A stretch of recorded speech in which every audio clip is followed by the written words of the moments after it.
नमस्कार प्रिय दोस्तों, एक बार पुनः स्वागत है आप सभी का। प्रिय मित्रों, आज आप इस कहानी में जानेंगे कि स्त्रियां किस श्राप के कारण गैर पुरुषों के साथ शारीरिक संबंध बनाती हैं और वो अपनी काम वासना पर काबू क्यों नहीं कर पाती हैं। आखिर ये स्त्रियां किस श्राप के कारण ये सब करती है। मित्रों, इसके बारे में आज हम सभी इस कहानी के माध्यम से जानेंगे। मित्रों, आज की हमारी कहानी बहुत ही ज्ञानवर्धक और रोचक होने वाली है, इसलिए आप सभी दर्शकों से मैं ये निवेदन करता हूं कि वीडियो को पूरी व अंत तक अवश्य देखें। तो आइए देखते हैं कि स्त्रियों के अंदर किस श्राप के कारण काम वासना की भूख जागृत हुई थी और किस श्राप के कारण देवराज इंद्र के शरीर पर हजारों यूनियां बन गई थी। मित्रों, प्राचीन काल की बात है।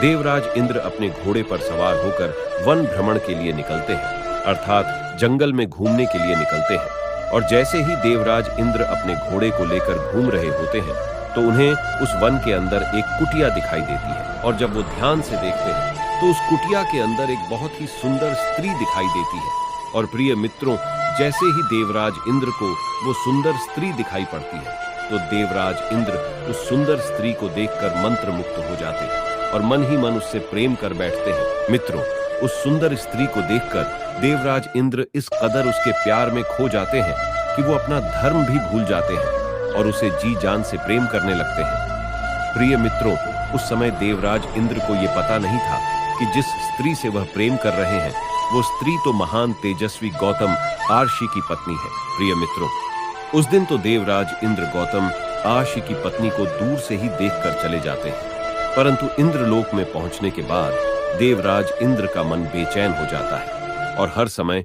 उसी स्त्री के बारे में सोचने लगते हैं जिसको उन्होंने उस जंगल में देखा था।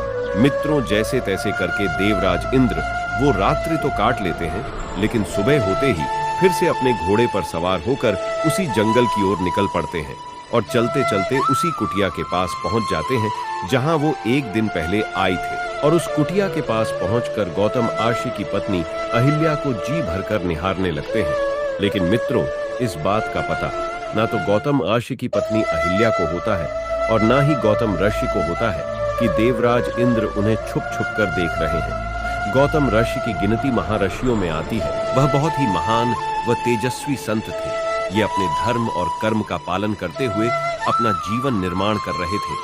वो प्रतिदिन ब्रह्म मुहूर्त में उठते और प्रतिदिन गंगा स्नान के लिए जाया करते थे और उसके बाद भगवान की भक्ति में लीन हो जाया करते थे। मित्रों, देवराज इंद्र ने ये सारी गतिविधियां छुप छुप कर देख ली थी, इसलिए उन्होंने इसी बात का लाभ उठाया था। प्रिय मित्रों, अब तो देवराज इंद्र गौतम ऋषि की पत्नी अहिल्या के प्यार में इस कदर दीवाने हो गए थे कि उनका मन इंद्रलोक में बिल्कुल भी नहीं लगता था। अब तो वो प्रतिदिन उस कुटिया के आसपास आते और छुप छुप कर गौतम ऋषि की पत्नी अहिल्या को निहारते और वो अपने मन में विचार करने लगे कि आखिर इस स्त्री को मैं किस प्रकार प्राप्त करूं जो कि मैं इसके साथ शारीरिक संबंध बना सकूं। और एक बार देवराज इंद्र अहिल्या से मिलने की चाह लिए चंद्रमा के पास पहुंचते हैं और चंद्रमा से कहते हैं कि हे चंद्रमा, आप हमारी मदद करो।